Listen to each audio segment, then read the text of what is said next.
ನಿರ್ದೇಶನ ಮಾಡಿದಂಥ ಚಿತ್ರ ದೊಡ್ಡ ಮನುಷ್ಯ. ಆ ಚಿತ್ರದ ಒಂದು ಡೂಯೆಟ್ ಸಾಂಗು ರಿಲೀಸ್ ಆಗ್ತದೆ. ನಾವೆಲ್ಲ ಭಾಳ ಕಾತ್ರದಿಂದ ಕಾಯ್ತಾ ಇದ್ದೀವಿ. ಅದನ್ನು ನೋಡೋಣ ಅಂತ ಹೇಳೋದಕ್ಕೆ ಇಷ್ಟಪಡ್ತಾ ಇದ್ದೀನಿ. Thank you so much. ಇವಾಗ ಒಂದು ಮಾತಾಡೋಕ್ಕೆ ಅವಕಾಶ ಅಂತ ಅನ್ಕೊಳ್ತೀನಿ. ದೊಡ್ಡ ಮನುಷ್ಯ ನೀವು ಟೈಟಲ್ ನೋಡಿದ ಹಾಗೆ ಅದು ಹೇಳೋ ಥರನೇ ತುಂಬ ಒಬ್ಬ ದೊಡ್ಡ ಮನುಷ್ಯನ ಸಿನಿಮಾ ಅದು. ಒಬ್ಬ ಕಾಮನ್ ಮ್ಯಾನ್ ದೊಡ್ಡ ಮನುಷ್ಯ ಆದರೆ ಹೇಗಿರುತ್ತೆ, ಸೊ ಆ ಒಂದು ಥೀಮ್ ಮೇಲೆ ಮಾಡಿರೋಂಥ ಒಂದು ಸಿನಿಮಾ. ಪ್ರತಿಯೊಬ್ಬ ಕಾಮನ್ ಮ್ಯಾನ್ಗೂ ರಿಲೇಟ್ ಆಗುವಂಥ ಸಿನಿಮಾ. ಸೊ ಆಲ್ಮೋಸ್ಟ್ ಒಂದು 3 ಇಯರ್ಸಿಂದ ನಾವು ಮಾತುಕತೆಯಲ್ಲೇ ಇದ್ವಿ, ಪರಿಚಯ ಆಗಿಬಿಟ್ಟು. ಸಿನಿಮಾ ಬಿಸ್ನೆಸ್ ಇರ್ಬೋದು ಅಥವಾ ಸಿನಿಮಾ ಮೇಕಿಂಗ್ ಇರ್ಬೋದು, ಪ್ರತಿದಿನವೂ ಒಂದೊಂದು ಕಲಿತಾ ಇರ್ತೀವಿ. ಸೊ ಜೊತೆಯಾಗಿ ಕಲಿಯುವಂಥ ಪ್ರೊಸೆಸ್ಸಲ್ಲಿ ಈಗ ದೊಡ್ಡ ಮನುಷ್ಯನಲ್ಲಿ ಒಂದು ವೇದಿಕೆಯಲ್ಲಿ ಒಂದಾಗ್ತಾ ಇದ್ದೀವಿ ನಾವು. ಆ ಡಿಸ್ಟ್ರಿಬ್ಯೂಟರ್ ಆಗಿ ಹೇಳ್ಬೇಕಂತಂದರೆ ಮೇಯ್ನಾಗಿ ಕಾಂಟೆಂಟ್ ಬಗ್ಗೆನೇ ಚರ್ಚೆ ಆಗಬೇಕು ಅನ್ನೋ ಒಂದು ತತ್ವನ ಇಟ್ಕೊಂಡು ಹೋಗ್ತಾ ಇರೋ ಸಂಸ್ಥೆ ನಮ್ಮದು ಭಾಗವತ್ ಟಾಕೀಸ್. ಸೊ ಸಿನಿಮಾನ ನಾನು ನೋಡಿದೆ, ಸ್ಟುಡಿಯೋದಲ್ಲಿ ತೋರಿಸಿದ್ರು ಸಿನಿಮಾನ. ತುಂಬ ದಿನಗಳಾದಮೇಲೆ ಒಂದು ಕಂಪ್ಲೀಟ್ ಸಿನಿಮಾನ ನೋಡಿದ ಒಂದು ಸಂತೋಷ ಸಿಕ್ತು ನನಗೆ ದೊಡ್ಡ ಮನುಷ್ಯ ನೋಡಿದಾಗ. ಫಾರ್ ಎಕ್ಸಾಂಪಲ್, ನಿಮಗೆ ತುಂಬ ಹಿಂದೆ ಬರ್ತಿದೆ. ಈಗ ಏನಂದರೆ ತುಂಬ ಕಾಂಪ್ಲಿಕೇಟ್ ಆಗಿಬಿಟ್ಟಿದೆ ಫಿಲ್ಮ್ ಮೇಕಿಂಗ್ ಅಥವಾ ಕಥೆ ಹೇಳೋ ರೀತಿ, ಕಥಾವಸ್ತು ತುಂಬ ಕಾಂಪ್ಲಿಕೇಟೆಡ್ ಆಗಿ ಹೇಳ್ತಾರೆ. ಅವ್ರಿಗೆ ಅರ್ಥ ಆಗಲ್ಲ, ಇನ್ನು ನೋಡಿದವ್ರಿಗೂ ಅರ್ಥ ಆಗಲ್ಲ, ಹಂಗಿರ್ತಾರೆ. ಬಟ್ ಇದು ನೇರ ಒಬ್ಬ ಕಾಮನ್ ಮ್ಯಾನ್ನ ಹಿಡಿದು ಕೂರಿಸೋವಂಥ ಸಿನಿಮಾ ದೊಡ್ಡ ಮನುಷ್ಯ. ಯಾಕಂದರೆ ಈ ಥರ ಸಿನಿಮಾಗಳು ಬೇಕು ನಮಗೆ. ಕಂಪ್ಲೀಟಾಗಿ ABC 3 ಕ್ಲಾಸನ್ನು ಕವರ್ ಮಾಡ್ಬೋದಾದಂಥ ಸಿನಿಮಾ ದೊಡ್ಡ ಮನುಷ್ಯ. ಏನಕ್ಕೆ ಅಂತಂದರೆ, ಈಗ ನಾನು ಹಿಂದೆ ನಾವು ಕಾಲೇಜಲ್ಲಿ ಇದ್ದಾಗ ಒಂದು ಸಿನಿಮಾಗಳು ಬರ್ತಾಯಿದ್ವು, ಪುನೀತ್ ಸರ್ರು ಅಥವಾ ದರ್ಶನ್ ಸರ್ದು ಒಂದು ಸಿನಿಮಾಗಳು ಬರ್ತಾಯಿದ್ವು. For example Akash. ಈಗ ಆಕಾಶ್ ಸಿನಿಮಾ ನನಗೆ ನೆನಪಾಯ್ತು ದೊಡ್ಡ ಮನುಷ್ಯ ನೋಡಿದಾಗ. ಏನಕ್ಕೆ ಅಂತಂದರೆ, ಅಷ್ಟು ನೀಟಾಗಿ ಒಂದು ಫ್ಯಾಮಿಲಿ ಎಂಟರ್ಟೈನರು ಮತ್ತು ಒಬ್ಬ ಮಾಸ್ ಮಸಾಲ ಇರೋದು, ಪ್ರತಿಯೊಂದು ಲವ್ ಸ್ಟೋರಿ ಪ್ರತಿಯೊಂದನ್ನು ಕವರ್ ಮಾಡಿದ್ದಾರೆ. ಮತ್ತು ಒಬ್ಬ ಕಾಮನ್ ಮ್ಯಾನ್ ತನ್ನನ್ನು ತಾನು ಹೀರೋ ಆಗಿ ಸ್ಕ್ರೀನ್ ಮೇಲೆ ನೋಡ್ಕೊತಾನೆ ಅಂತಂದರೆ ಡೆಫಿನೆಟ್ಲಿ ಆ ದೊಡ್ಡ ಮನುಷ್ಯ ಅದಕ್ಕೆ 100% ನ್ಯಾಯ ಒದಗಿಸುತ್ತೆ. ಯಾಕಂದರೆ ಒಬ್ಬ ಆಟೋ ಡ್ರೈವರು ಬೆಂಗಳೂರಿನಲ್ಲಿ ಬಂದು ಹೇಗೆ ಸಿನಿಮಾದಲ್ಲಿ ಹೀರೋ ಆಗ್ತಾನೆ ಅನ್ನೋದು ಒಂದು ಸಣ್ಣ ಕಥೆ ಇಟ್ಕೊಂಡು ಮಾಡಿದ್ದಾರೆ. ಬಟ್ ಅದು ತುಂಬ ಎಲಿಮೆಂಟ್ಸ್ನ ಅದ್ರಲ್ಲಿ ಹೇಳೋಕ್ಕೆ ಅವರು ಚೆನ್ನಾಗಿ ಟ್ರೈ ಮಾಡಿದ್ದಾರೆ. ತುಂಬ ಚೆನ್ನಾಗಿದಾಗಿದೆ. ಮತ್ತು ಮ್ಯೂಸಿಕ್ ಇರ್ಬೋದು, ಮತ್ತು ಕೊರಿಯೋಗ್ರಫಿ ಇರ್ಬೋದು, ಆಮೇಲೆ DOP ಅವ್ರ ಕೆಲಸ ಕೂಡ ತುಂಬ ಚೆನ್ನಾಗಿದೆ. ನೀವು ನೋಡಿರ್ಬೋದು ಈ ಸಾಂಗ್ನ, ಅದಕ್ಕೆ ಉದಾಹರಣೆ ಆ್ಯಕ್ಚುಲಿ. ಮತ್ತು ಆ್ಯಕ್ಷನ್ ತುಂಬ ಚೆನ್ನಾಗಿದೆ ಸಿನಿಮಾದಲ್ಲಿ. ಸೊ ಟೋಟಲ್ ಪ್ಯಾಕೇಜ್ ಅಂತ ನಾನು ಹೇಳೋಕ್ಕೆ ಇಷ್ಟಪಡ್ತೀನಿ. ಸಿನಿಮಾ ರಿಲೀಸ್ ನೋಡ್ತಾ ಇದ್ದೀರಾ ನಿಮಗೆ, ಜೂನಲ್ಲಿ ನಾವು ರಿಲೀಸ್ ಮಾಡ್ತಾ ಇದ್ದೀವಿ. ಆಲ್ಮೋಸ್ಟ್ ನಮಗೆ ಮಲ್ಟಿಪ್ಲೆಕ್ಸ್ ಮತ್ತು ಸಿಂಗಲ್ ಸ್ಕ್ರೀನಲ್ಲಿ ಎರಡರಲ್ಲೂ ನಾವು ಸಿನಿಮಾ ರಿಲೀಸ್ ಮಾಡಬೇಕು ಅಂತಿಲ್ಲ. ಆಲ್ಮೋಸ್ಟ್ ಒಂದು 60ರಿಂದ 70 ಸ್ಕ್ರೀನ್ಸ್ನ ನಾವು ರಿಲೀಸ್ ಮಾಡಬೇಕು ಅಂತ ಒಂದು ಪ್ಲ್ಯಾನ್ ಹಾಕ್ಕೊಂಡಿದ್ದೀವಿ. ABC 3 ಸೆಂಟ್ರ್ ಮಾಡ್ತೀವಿ. ನಮಗೆ ಕಮರ್ಷಿಯಲ್ ಸಿನಿಮಾ ಆಗಿರೋದ್ರಿಂದ ಸಿಂಗಲ್ ಥಿಯೇಟರ್ ಜಾಸ್ತಿ ಕಾನ್ಸಂಟ್ರೇಟ್ ಮಾಡ್ತೀವಿ. ಒಂದು 20-25 ಮಲ್ಟಿಪ್ಲೆಕ್ಸ್ ಅಂತ ಇಟ್ಕೊಂಡ್ರೆ ಒಂದು 50 ಸಿಂಗಲ್ ಸ್ಕ್ರೀನಲ್ಲಿ ಇದು ರಿಲೀಸ್ ಆಗುತ್ತೆ ಮಿನಿಮಮ್. ನೋಡ್ಬೇಕು, ಇನ್ನೂ ಹೈಪು ಜಾಸ್ತಿ ಆಗ್ತಾ ಇದೆ. ಯಾಕಂದರೆ ಈಗ ಆಲ್ರೆಡಿ ನೀವು ಬುಕ್ ಮೈ ಶೋ ನೋಡ್ಬೋದು. ಆಲ್ರೆಡಿ ಲೈಕ್ಸ್ ಅಂತ ನೋಡಿದ್ರೆ ನಿಮಗೆ ಎಲ್ಲ ಸಿನಿಮಾಗಿಂತ ಜಾಸ್ತಿ ಇದೆ. ಆ ತಿಂಗಳಲ್ಲಿ ಬರೋ ಎಲ್ಲ ಸಿನಿಮಾಗಿಂತ ಇಂಟ್ರೆಸ್ಟ್ ರೇಟ್ ಜಾಸ್ತಿ ಇದೆ. ಆರ್ಗ್ಯಾನಿಕಲ್ಲಿ ಮಾಡಿಸಿದ್ದಾರೆ. ಯಾಕಂದರೆ ಪ್ರತಿಯೊಂದು ಊರಿಗೂ ಹೋಗಿ ಅವರು ಪ್ರಮೋಟ್ ಮಾಡ್ತಿದ್ದಾರೆ, ಪ್ರತಿಯೊಬ್ಬ ಆಡಿಯನ್ಸ್ನೂ ತಲುಪ್ತಾ ಇದ್ದಾರೆ. ಮತ್ತು ಗ್ರೌಂಡ್ ವರ್ಕ್ ತುಂಬ ಚೆನ್ನಾಗಿ ಮಾಡ್ತಾ ಇದ್ದಾರೆ. ನನಗೆ ಇತ್ತೀಚೆಗೆ ಬರ್ತಿರೋ ಹೊಸಬ್ರ ಸಿನಿಮಾಗಳಿಗೆ ಹೋಲಿಸಿದ್ರೆ ಈ ಸಿನಿಮಾಗೆ ಡೆಫಿನೆಟ್ಲಿ ಓಪನಿಂಗ್ ತುಂಬ ಚೆನ್ನಾಗಿರುತ್ತೆ. ನನಗೆ ಕೈ ಹಿಡಿದ್ರೆ ಡೆಫಿನೆಟ್ಲಿ ಅದು ಒಂದು 3 ವೀಕ್ ತುಂಬ ಚೆನ್ನಾಗಿ ಹೋಗುತ್ತೆ ಸಿನಿಮಾ, ಅಷ್ಟಂತ ನಾನು ಹೇಳ್ಬೋದು. ಪ್ರಾಕ್ಟಿಕಲಿ ವರ್ಕ್ ಮಾಡ್ತಾ ಇದ್ದಾರೆ. ಸೊ ನಮ್ಮ ಭಾಗವತ್ ಟಾಕೀಸ್ ಇಲ್ಲ. ಬಟ್ ಎಲ್ಲ ಸಿನಿಮಾಗಿಂತ ನನಗೆ ಈ ಸಿನಿಮಾ ತುಂಬ ಮುಖ್ಯ. ಏನಕ್ಕೆ ಅಂತಂದರೆ ತುಂಬ ಎಕ್ಸ್ಪೆಕ್ಟೇಷನ್ಸ್ ಇದೆ ಸಿನಿಮಾಗಳ. ಈಗ ಆಲ್ರೆಡಿ ನೀವು ನಾನು ಹೇಳ್ದಂಗೆ ಎಲ್ಲ ಕಡೆ ಒಂದು ಹೈಪ್ ಕ್ರಿಯೇಟ್ ಆಗ್ತಾ ಇದೆ. ಸೊ ಅದು ಹೋಗ್ತಾ ಇನ್ನೂ ಜಾಸ್ತಿ ಆಗುತ್ತೆ. ಯಾಕಂದರೆ ಇವಾಗ ಡೇಟ್ ಅನೌನ್ಸ್ ಮಾಡಿದ್ಮೇಲೆ ಇನ್ನೂ ಅಗ್ರೆಸಿವ್ ಹೋಗ್ತಾ ಇದ್ದಾರೆ ಪ್ರಮೋಷನ್ಸ್ ವೈಸು. ಮತ್ತು ತುಂಬ ಇದನ್ನು ಹಾಕ್ಕೊಂಡಿದ್ದಾರೆ ಅವರು, ಅಂದರೆ ಜನಗಳಿಗೆ ತಲುಪೋದಕ್ಕೆ, ಅವ್ರನ್ನ ಹೆಂಗೆ ಥಿಯೇಟರ್ ಕರೆಸಬೇಕು ಅನ್ನೋದಕ್ಕೆ ಒಂದು ಒಳ್ಳೆ ಫ್ರೇಮ್ ವರ್ಕ್ ಹಾಕೊಂಡು ವರ್ಕ್ ಮಾಡ್ತಾ ಇದ್ದಾರೆ ಟೀಮ್ ಅವರು. ಸೊ ನಿಮಗೆ ಒಳ್ಳೆಯದಾಗಿ ಆಲ್ ದ ಬೆಸ್ಟ್. ಡೆಫಿನೆಟ್ಲಿ ಈಗ ಒಂದು ಸಂಸ್ಥೆನ ಈಗ ಭಾಗವತ್ ಟಾಕೀಸ್ ಅಂತ ಬಂದರೆ, ಈಗ ನಂದು ಒಂದು 60 ಸಿನಿಮಾ ಎಕ್ಸ್ಪೀರಿಯನ್ಸ್ ಇದೆ, ಒಂದು 60ರಿಂದ 70 ಸಿನಿಮಾ ಎಕ್ಸ್ಪೀರಿಯನ್ಸ್ ಇದೆ ಬೇರೆ ಸಂಸ್ಥೆಗಳ ಜೊತೆ ವರ್ಕ್ ಮಾಡಿ. ಬಟ್ ಈಗ ಒಂದು ಸಂಸ್ಥೆನ ಕಟ್ಟಿ ನಿಲ್ಲಿಸ್ಬೇಕಂದ್ರೆ ಒಂದು ಒಳ್ಳೆ ಪ್ರಾಜೆಕ್ಟ್ ತುಂಬ ಮುಖ್ಯ. ಸೊ ಆ ಥರದ್ದು ಒಂದು ಒಳ್ಳೆ ಪ್ರಾಜೆಕ್ಟ್ ನನಗೆ ದೊಡ್ಡ ಮನುಷ್ಯ ತುಂಬ ಪ್ರೆಸ್ಟೀಜಿಯಸ್ ಆಗಿ ತೊಗೊಂಡಿದ್ದೀನಿ ನಾನು. ಮತ್ತು ಅಷ್ಟೇ ನಾವು ತುಂಬ ಎಫರ್ಟ್ ಹಾಕ್ಬಿಟ್ಟು ವರ್ಕ್ ಮಾಡ್ತೀವಿ. ಟೀಮ್ ಆಗಿ ಡಿಸ್ಟ್ರಿಬ್ಯೂಟ್ರು, ಪ್ರೊಡ್ಯೂಸರು, ಹೀರೋ ಅಂತ ಅಲ್ಲ, ನಾವು ಟೀಮಾಗಿ ಕೂತ್ಕೊಂಡು ಗಂಟೆ ಡಿಸ್ಕಸ್ ಮಾಡ್ತೀವಿ. ಎಲ್ಲಿ ಈಗ ಆಫೀಸಿಗೆ ಬಂದು ಕಾಯಬೇಕು ಅನ್ನೋದಿಲ್ಲ, ಎಲ್ಲಿ ಸಿಗ್ತೀವೋ ಅಲ್ಲಿ. ಊಟ ಅಂದರೆ ಊಟ ಮಾಡ್ಕೊಂಡು ಡಿಸ್ಕಸ್ ಮಾಡ್ತೀವಿ. ಯಾಕಂದ್ರೆ ಕಲಿತಾ ಇದ್ದೀವಿ ಸಿನಿಮಾನ. ಸೊ ಅದು ಏನೋ ಒಂದು ಮ್ಯಾಜಿಕ್ ಆಗುತ್ತೆ ಅನ್ನೋ ನಂಬಿಕೆ ನಮಗೆ. ಆಸ್ ಎ ಡಿಸ್ಟ್ರಿಬ್ಯೂಟರ್ ಆಗಿ ಈಗ ನಾನು ಬರೀ ಥಿಯೇಟ್ರಿಕಲ್ ಅಂತ ಅಲ್ಲ, ಒಂದು ಫಿಲ್ಮ್ ಬಿಸ್ನೆಸ್ ಅಂತ ಬಂದರೆ ಆಡಿಯೋ ರೈಟ್ಸಿಂದ ಹಿಡಿದು ನಿಮ್ಗೆ ಲಾಸ್ಟ್ ಅಗ್ರಿಮೆಂಟ್ ನಿಮಗೆ ಕ್ಲೋಸ್ ಆಗೋದು ಏರ್ ಬೋನ್ ರೈಟ್ಸ್ ಅಂತ ಹೇಳ್ತೀವಿ. ಸೊ ಅಲ್ಲಿ ತನಕನೂ ಎಂಟೈರಿಟಿ ಹೆಂಗೆ ಫಿಲ್ಮ್ ಬಿಸ್ನೆಸ್ ಮಾಡ್ಬೋದು ಅನ್ನೋದ್ರ ಬಗ್ಗೆ ನಾನು ಥಿಂಕ್ ಮಾಡ್ತಾ ಇರ್ತೀನಿ ನಮ್ಮ ಟೀಮ್ನ. ಸೊ ಅವ್ರಿಗೆ ಟೈಟಲ್ಗೆ ನ್ಯಾಯ ಒದಗಿಸ್ಬೋದು, ಡಬ್ಬಿಂಗ್ ರೈಟ್ಸ್ನ ಹೆಂಗೆ ತೊಗೋಬೋದು, ಡಬ್ಬಿಂಗ್ ರೈಟ್ಸ್ ಬರಬೇಕಂದ್ರೆ ಯಾವ ಥರ ಸ್ಟ್ರಾಟಜಿ ಮಾಡಬೇಕು, ಒಂದು ಒಳ್ಳೆ ಥಿಯೇಟರ್ ಸೆಟಪ್ ಸಿಗಬೇಕಂದ್ರೆ ಯಾವ ಥರ ಪೇಪರ್ ಆ್ಯಡ್ ಕೊಡಬೇಕು. ಸೊ ತುಂಬ ಸೈಂಟಿಫಿಕ್ ಆಗಿ ಹೋಗ್ತಾ ಇದ್ದೀವಿ. ನಮಗೆ ನೀವು ನೋಡೋದಕ್ಕೆ ಇದು ಮಾಸ್ ಮಸಾಲ ಸಿನಿಮಾ ಅಂತ ಅನ್ನಿಸ್ಬೋದು, ಆದರೆ ಇದ್ರ ಹಿಂದೆ ತುಂಬ ಸೈಂಟಿಫಿಕ್ ಎಫರ್ಟ್ಸ್ ನಡೀತಾ ಇದ್ದಾರೆ.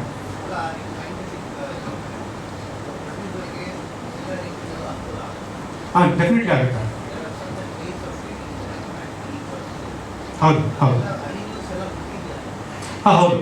ಈಗ ಅಂದರೆ ಫಾರ್ ಎಕ್ಸಾಂಪಲ್ ಹೇಳ್ತೀನಿ, ಟ್ರಾನ್ಸ್ಪರೆನ್ಸಿ ತರಬೇಕು ಅನ್ನೋ ನಿಟ್ಟಿನಲ್ಲೇ ನಮ್ಮಂಥ ಯುವಕರು ಒಂದಷ್ಟು ಜನ ಸಿನಿಮಾ ಇಂಡಸ್ಟ್ರಿಗೆ ಬಂದು ಒಂದು ಎಫರ್ಟ್ಸ್ನ ಹಾಕ್ತಾ ಇದ್ದಾರೆ. ಆ ನಿಟ್ಟಿನಲ್ಲಿ ಹೆಂಗೆ ಹೇಳಬೇಕು ಅಂದರೆ, ನಾವು ರೂಲ್ಸ್ ಹೆಂಗೆ ಬ್ರೇಕ್ ಮಾಡ್ತೀವಿ ಅಂದರೆ ಟ್ರಾನ್ಸ್ಪರೆನ್ಸಿದು. ಈಗ ಒಂದು ಪೋಸ್ಟರ್ ಪ್ರಿಂಟ್ ಮಾಡಬೇಕು, ಸೊ ಪೋಸ್ಟರ್ ಪ್ರಿಂಟ್ ಮಾಡಬೇಕು, ಆಮೇಲೆ ಪ್ರತಿಯೊಂದು ಪೋಸ್ಟರ್ ಪೇಸ್ಟ್ ಮಾಡಿಸ್ಬೇಕು ಅಂತ ಇರುತ್ತೆ, ಅಥವಾ ಸ್ಟ್ಯಾಂಡರ್ಡ್ ಪ್ರಿಂಟಿಂಗ್ ಅಂತ ಇರುತ್ತೆ.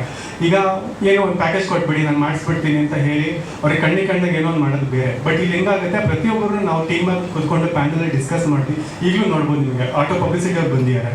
ಸೊ ಅವರು ನಮ್ಮ ಟೀಮ್ ಜೊತೆಯಾಗಿ ಇಟ್ಕೊಂಡು ಯಾವುದನ್ನು ಮಾಡಬೇಕು ಯಾವುದನ್ನು ಮಾಡಬಾರ್ದು ಅದನ್ನು ನೀಟಾಗಿ ಮಾಡ್ತಾ ಇದ್ದೀವಿ.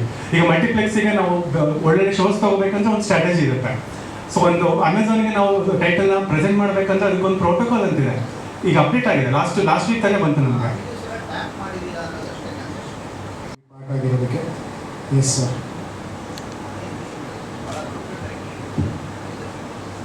ಭಾಳ ಖುಷಿಯಾಗಿದೆ ಸರ್. ದೊಡ್ಡ ಮನುಷ್ಯ ಅನ್ನೋ ಟೈಟ್ಲು ಆ್ಯಕ್ಚುಲಿ ನಾನು ಕೇಳ್ಪಟ್ಟಂಗೆ ನಾರಾಯಣ್ ಸರ್ ಡೈರೆಕ್ಷನ್ ಮಾಡಿ ವಿಷ್ಣು ಸರ್ಗೆ ಇದ್ದಿದ್ದು ಟೈಟ್ಲು ಅಂತ ಕೇಳ್ಬಿಟ್ಟಿದ್ದೆ. ಸೊ ಅಂಥ ಒಂದು ಟೈಟ್ಲು ನಮಗೆ ಸಿಕ್ಕಿದ್ದು ಭಾಳ ಖುಷಿಯಿಂದ ಆಯಿತು. ಅಂದರೆ ಸಖತ್ ಖುಷಿ ಇದೆ ಸರ್ ಆ ಒಂದು ಟೈಟ್ಲು ಸಿಕ್ಕಿದ್ದು ಸರ್. ಇಲ್ಲ, ನಮ್ಮ ಬ್ಯಾನರಲ್ಲೇ ಇದೆ ಟೈಟ್ಲು.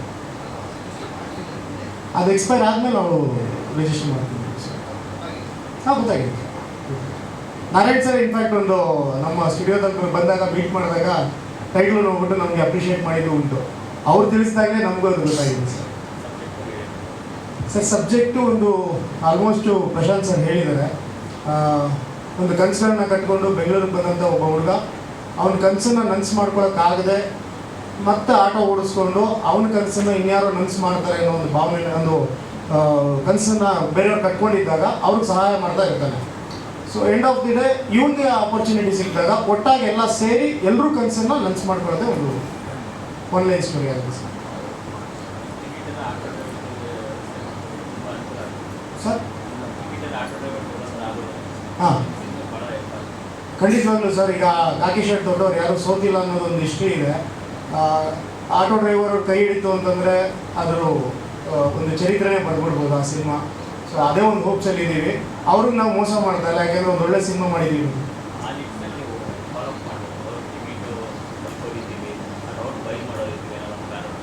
100% ಸರ್. ನಾವು ಗ್ರೌಂಡ್ ವರ್ಕ್ ಅಂತ ಏನು ಮಾತಾಡ್ತಾ ಇದ್ವಿ, ನಾವು ಫಸ್ಟ್ ನಾವು ಟಾರ್ಗೆಟ್ ಮಾಡಿರೋದೇ ಅವ್ರನ್ನ. ಫಸ್ಟ್ ಅವ್ರನ್ನೇ ರೀಚ್ ಆಗ್ತಾ ಇದ್ದೀವಿ. ಅವ್ರಿಗೆ ನಮ್ಮ ಸಾಂಗ್ಸ್ ಆಗಿರ್ಬೋದು, ನಮ್ಮ ಕಂಟೆಂಟ್ ಬಗ್ಗೆ ಆಗಿರ್ಬೋದು, ಅಥವಾ ನಮ್ಮ ಸಿನಿಮಾ ಬಗ್ಗೆ ಆಗಿರ್ಬೋದು, ಅದನ್ನು ನೀಟಾಗಿ ಎಜುಕೇಟ್ ಮಾಡ್ತಾ ಇದ್ವಿ ಸರ್. ಇದು ಯಾವುದೇ ಚೀಪ್ ಗಿಮಿಕ್ ಮಾಡ್ಕೊಳ್ಳದೆ ಅವ್ರ ಹತ್ರ ಸ್ಟ್ರೈಟ್ ಅವೇ ಹೋಗಿ ನಮ್ಮ ಸಿನಿಮಾದಲ್ಲಿ ಏನಿದೆ ಅದನ್ನೇ ನಾವು ಪ್ರೆಸೆಂಟ್ ಮಾಡ್ತಾ ಇದ್ದೀವಿ ಸರ್.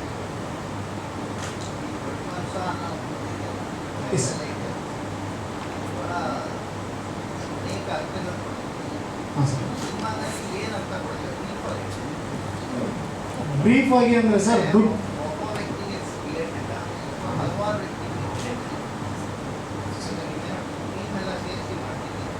ಹಾಂ ಸರ್ ಇದರಲ್ಲಿ ಒಂದೇ ಸಿಂಪಲ್ ಆಗಿ ಸ್ಟಾರ್ಟ್ ಮಾಡ್ತೀನಿ ಸರ್. ನಾನು ದುಡ್ಡಿದ್ದವನಲ್ಲ ಗುರು ದೊಡ್ಡ ಮನ್ಸಿರೋನೇ ದೊಡ್ಡ ಮನ್ಸ. ಇದು ನಮ್ಮದು ಮೇಯ್ನ್ ಥೀಮ್ ಇಟ್ಕೊಂಡಿರೋದು. ಈಗ ನಾವೇನಂತಂದರೆ ದುಡ್ಡಿರೋರು, ಕೋಟ್ಯಾಧೀಶ್ವರರು ಅಥವಾ ಪ್ರಭಾವಿ ವ್ಯಕ್ತಿಗಳನ್ನ ನಾವು ದೊಡ್ಡ ಮನುಷ್ಯರು ಅಂತೀವಿ. ಸೊ ಅದು ಭಯದಿಂದ ಹೇಳೋವಂಥದ್ದು. ಆದರೆ ಪ್ರೀತಿಯಿಂದ ಹೇಳೋವಂಥದ್ದು, ಮಗ ಇವನು ಒಳ್ಳೆ ಮನಸ್ಸಿರೋ ವ್ಯಕ್ತಿಗಳು, ಅವನು ತುಂಬ ದೊಡ್ಡ ಮನುಷ್ಯ ಇವನು ಅಂತ ಪ್ರೀತಿಯಿಂದ ಹೇಳ್ತೀವಿ. ಅದೇ ಸರ್, ನಾವು ಅದೇ ರೀತಿ ಹೇಳ್ತಾ ಇದ್ದೀವಿ. ಬಟ್ ಜಾಸ್ತಿ ಒಂದು ಏನು ಮೆಜಾರಿಟಿ ಅಂತ ಕ್ಯಾಲ್ಕುಲೇಟ್ ಮಾಡಿದಾಗ ನಾವು ಮೋಸ್ಟ್ ಆಫ್ ದ ಪೀಪಲ್ಸಿಗೆ ನಾವು ಅದನ್ನೇ ಅಲ್ವಾ ಸರ್ ಹೇಳೋದು, ದುಡ್ಡಿರೋರಿಗೆ ಹೇಳ್ತಾರೆ ಅಂತ. ಸೊ ಆದರೆ ಅದೆಲ್ಲ ಇದು ನಮ್ಮ ಸಿನಿಮಾದಲ್ಲಿ ಒಂದು ನೀಟಾಗಿ ತೋರಿಸ್ತಾ ಇರೋದೇನು ಅಂತ ಹೇಳಿದ್ರೆ, ಒಂದು ಒಳ್ಳೆ ಮನಸ್ಸಿರುವಂಥ ವ್ಯಕ್ತಿಗಳು ಎಲ್ಲ ಸೇರಿದಾಗ ಒಂದು ಒಳ್ಳೆ ದೊಡ್ಡ ಮನುಷ್ಯ ಸಿನಿಮಾ ಆಗುತ್ತೆ. 15th 16th 17th 18th 4 ದಿನನೂ ನಾವು ಅವ್ರಿಗೆ ಅಂತಲೇ ಸ್ಪೆಷಲ್ ಆಗಿ 8 ಡಿಸ್ಟಿಕಲ್ಲಿ ಇದು ಪೇಡ್ ಪ್ರೀಮಿಯರ್ ಶೋ ಮಾಡ್ತಾ ಇದ್ದೀವಿ. ಬೆಂಗಳೂರು, ಶಿವಮೊಗ್ಗ, ತುಮಕೂರು, ಮೈಸೂರು, ಗದಗ, ದಾವಣಗೆರೆ, ಹುಬ್ಳಿ, ಇನ್ನೊಂದು ಡಿಸ್ಟಿಕ್ ಫೈನಲ್ ಮಾಡಬೇಕು. ಅದನ್ನು ಫೈನಲ್ ಮಾಡಿಕೊಂಡು ಟೈಮು, ಡೇಟು ಪ್ರತಿಯೊಂದಕ್ಕೂ ಅದಕ್ಕೆ ಆದಂಥ ಒಂದು ಆ್ಯಪ್ನ ರೆಡಿ ಮಾಡಿದ್ದೀವಿ. ನಾವು ಅವ್ರಿಗೆ ಕೊಡ್ತಾ ಇರೋಂಥ ರೆಸ್ಪೆಕ್ಟು ಜೊತೆಗೆ ಅವ್ರಿಗೆ ಒಂದು ಟ್ರಿಬ್ಯೂಟ್ಸ್ ಆಗುತ್ತೆ.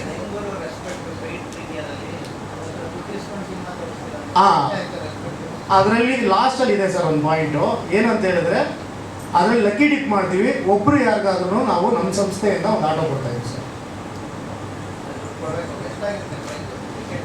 ಅದು ನಿಮಗೆ ಗೊತ್ತಿರುತ್ತಲ್ಲ ಸರ್, 100 ರೂಪಾಯಿ 120 ರೂಪಾಯಿ ಇಡ್ಬೋದು ನಾವು ಮ್ಯಾಕ್ಸಿಮಮ್ ಅಂತಂದರೆ.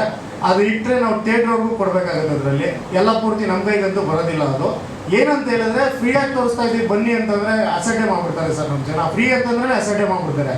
ಸೊ ಅದಕ್ಕಾಗೋಸ್ಕರ ಒಂಚೂರು ಬನ್ನಿ ಸರ್ ನೀವು ನೋಡಿ, ಯಾಕಂದರೆ ನಾವು ಅವ್ರನ್ನ ಸೆಲೆಬ್ರಿಟಿ ಥರ ಟ್ರೀಟ್ ಮಾಡ್ತಾ ಇದ್ದೀವಿ. ನಮ್ಮ ಸಿನಿಮಾನ ಫಸ್ಟ್ ಅವ್ರಿಗೆ ತೋರಿಸಿ ಅವರಿಂದ ನಾವು ಬರೋವಂಥ ರಿವ್ಯೂಸ್ನ ಅದನ್ನು ಲೈವ್ ಆಗಿ ಅಲ್ಲೇ ರಿವ್ಯೂಸ್ ಕಲೆಕ್ಟ್ ಮಾಡಿಕೊಂಡು ಅಲ್ಲಿಂದನೇ ರಿವ್ಯೂಸ್ ಪ್ಲೇ ಮಾಡ್ತೀವಿ ಸರ್. ಸೊ ಹಾಗಾಗಿ ಇದನ್ನು ಆದಷ್ಟು ಬೇಗ ಆ್ಯಪ್ ರಿಲೀಸ್ ಮಾಡ್ತಾ ಇದ್ದೀವಿ. ನೆಕ್ಸ್ಟ್ ನಾವು ಎಲ್ಲೆಲ್ಲಿ ಹೋಗ್ತಾ ಇದ್ದೀವಿ ಗ್ರೌಂಡ್ ರಿಯಾಲಿಟಿನಲ್ಲಿ ಅಲ್ಲಿ ಅವ್ರಿಗೆ ತೋರಿಸಿ ಎಜುಕೇಟ್ ಮಾಡ್ತಾ ಇದ್ದೀವಿ ಸರ್.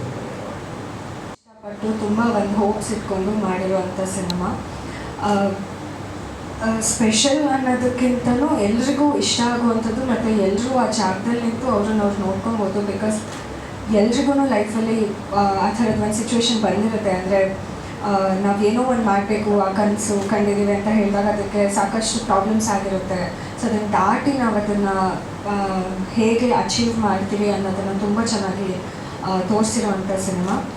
ಸೊ ಎಲ್ರಿಗೂ ನೋಡಿದಾಗ ನಿಮ್ಮನ್ನು ನೀವು ಅಥವಾ ನಿಮ್ಮ ಫ್ರೆಂಡ್ನೋ ಅಥವಾ ನಿಮ್ಮ ಯಾರೋ ಒಬ್ಬರನ್ನ ಅವರು ಕಂಡ್ಕೊಬೋದು ಇದರಲ್ಲಿ.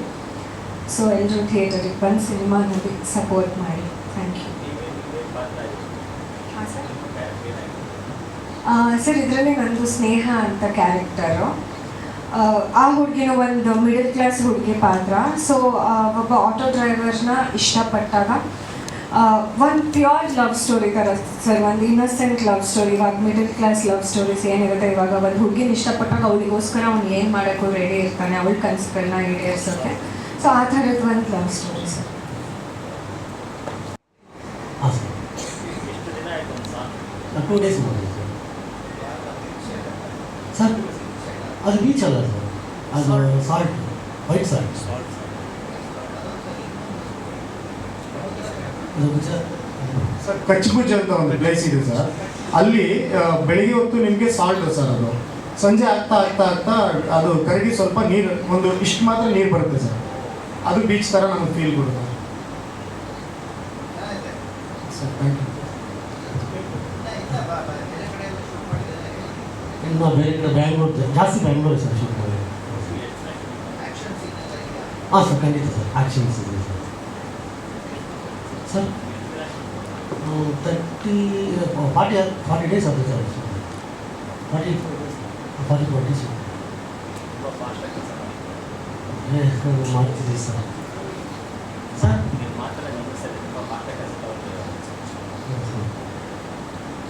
ನಾನು ಪುಟ್ಟ ಪಾತ್ರ ಕೆಲವು ನಿಮಿಷದಲ್ಲಿ ಬರ್ತೀನಿ, ಬಟ್ ತುಂಬ ಪ್ರಾಮುಖ್ಯತೆ ಇದೆ, ತುಂಬ ಖುಷಿ ಇದೆ ಆ ಪಾತ್ರ ಮಾಡೋದಕ್ಕೆ ನನಗೆ. ಸೊ ನಾನು ಸಾಂಗ್ ಬಗ್ಗೆ ಹೇಳಬೇಕು ಅಂತಂದರೆ ನಾನು ಸಾಂಗಲ್ಲಿ ಇಷ್ಟ ಇಲ್ಲ. ಸೊ ನಾನು ಯಾವಾಗಲೂ ಸರಿ ಗ್ರೀಕ್ಸ್ತಾ ಇರ್ತೀನಿ, ನನಗೆ ಸಾಂಗ್ ಇಲ್ವಲ್ಲ ಸರ್, ನಿಮಗೆ ಫೈಟ್ ಇದೆ ಮೇಡಮ್ ಅಂತಿರ್ತಾರೆ. ಸೊ ಜೋಕ್ಸ್ ಅಪಾರ್ಟ್ ತುಂಬ ಖುಷಿ ಆಗ್ತದೆ ನನಗೆ. ಲೊಕೇಶನ್ಸ್ ವಾಟ್ ಎವರ್ ನನಗೆ ನೋಡಿದ್ದು, so I felt so happy. ಹೇಳ್ತಾ ಇರ್ತಿದ್ವಿ ಯಾವಾಗಲೂ, ನಾನು ಕಾಂಪ್ರಮೈಸ್ ಆಗಲಿಲ್ಲ ಮೇಡಮ್, ಆಗಿಲ್ಲ ಅಂತ. ಸೊ ಸಾಂಗ್ ನೋಡೋದಾಗ ನನಗೆ ಗೊತ್ತಾಯಿತು. ಸೊ ಹೀಗೆ ನಿಮ್ಮ ಪ್ರೋತ್ಸಾಹ ಬೆಂಬಲ, ಸೊ ನಿಮ್ಮಲ್ಲಿಗೂ ಎಲ್ಲ ಒಪಿನಿಯನ್ ಬೇಕಾಗಿಲ್ಲ. ಸೊ ದಯವಿಟ್ಟು ಬೆಂಬಲಿಸಿ. Thank you so much. Fighting ಸೀಕ್ವೆನ್ಸಲ್ಲಿ ನಂದು ಅವ್ರದ್ದು ಕಾಂಬಿನೇಷನ್ಸ್ ಇದೆ. ಇಲ್ಲ ಅವಕಾಶ ಕೊಡಲಿಲ್ಲ ನನಗೆ. ಇಲ್ಲ, ನನಗೋಸ್ಕರ ಅವ್ರು ಹೊಡಿತಾರೆ. Thank you. ಥ್ಯಾಂಕ್ಸ್. ಕಂಟೆಂಟು ತುಂಬ ದೊಡ್ಡದಾಗಿದೆ. ಬಡ್ಜೆಟು ಕತೆಗೆ ಏನು ಬೇಕೋ ಅದಕ್ಕೆ ಡೀಟೇಲಾಗಿ ಏನೇನು ಬೇಕೋ ಅದನ್ನ ನೀಟಾಗಿ ಮಾಡಿದ್ದೀವಿ. ತುಂಬ ಒಳ್ಳೊಳ್ಳೆ ಕಂಟೆಂಟ್ಸು ಜನಕ್ಕೆ ರೀಚ್ ಆಗಬೇಕು. ಯಾಕಂದರೆ ಒಂದು ಸಿನಿಮಾ ಮಾಡೋದು ತುಂಬ ಕಷ್ಟ ಇದೆ. ಬಿಗಿನಿಂಗಿಂದ ಎಯಿಂದ ಇಟ್ಕೊಂಡು Z ರಿಲೀಸ್ ಮಾಡಿ ಅದನ್ನು ನೆಕ್ಸ್ಟು ಲೆವೆಲ್ಗೆ ತೊಗೊಂಡೋಗೋದು, ಪ್ರತಿಯೊಂದು ಹಂತ ಅದರದ್ದೇ ಆದ ಶ್ರಮನೂ ಕೇಳುತ್ತೆ, ದುಡ್ಡು ಕೇಳುತ್ತೆ. ಸೊ ಪ್ರತಿಯೊಂದು ಹಂತದಲ್ಲೂ ನಾವು ಟೀಮು ತುಂಬ ಏನೇನು ಬೇಕೋ ಅದನ್ನ ಇಟ್ಕೊಂಡು ಮಾಡಿದ್ದೀವಿ. ಸೊ ನೀವೆಲ್ಲರೂ ಸಪೋರ್ಟ್ ಮಾಡಿ. ಜೂನ್ 19th ಸಿನಿಮಾ ಬರ್ತಿದೆ. ಸೊ ಎಲ್ಲರೂ ಪ್ರತಿಯೊಬ್ಬರು ನಮ್ಮ ಸಿನಿಮಾ ಅಂತ ನೀವೆಲ್ಲರೂ ಹಿಂದೆ ನಿಂತ್ಕೊಂಡು ಎಲ್ಲರೂ ಸಪೋರ್ಟ್ ಮಾಡಿ ಸರ್. ನಾನು ಆ್ಯಕ್ಚುಲಿ ಎಡಿಟರ್ ಸರ್. ನಾವೆಲ್ಲ ಸೇರ್ಕೊಂಡು ಮಾಡಿರೋ ಸಿನಿಮಾ ಇದು. ಹಾಂ, ನಾನು ಫಿಲ್ಮ್ ಎಡಿಟರ್ ಸರ್. ಈ ಸಿನಿಮಾದಲ್ಲೂ ಅವ್ರು ಎಡಿಟರ್ ಸರ್. ಈ ಸಿನಿಮಾಗೂ ನಾವೇ ಎಡಿಟರ್. ಹಾಂ ಸರ್, ಮಾಡಿದ್ದೀವಿ.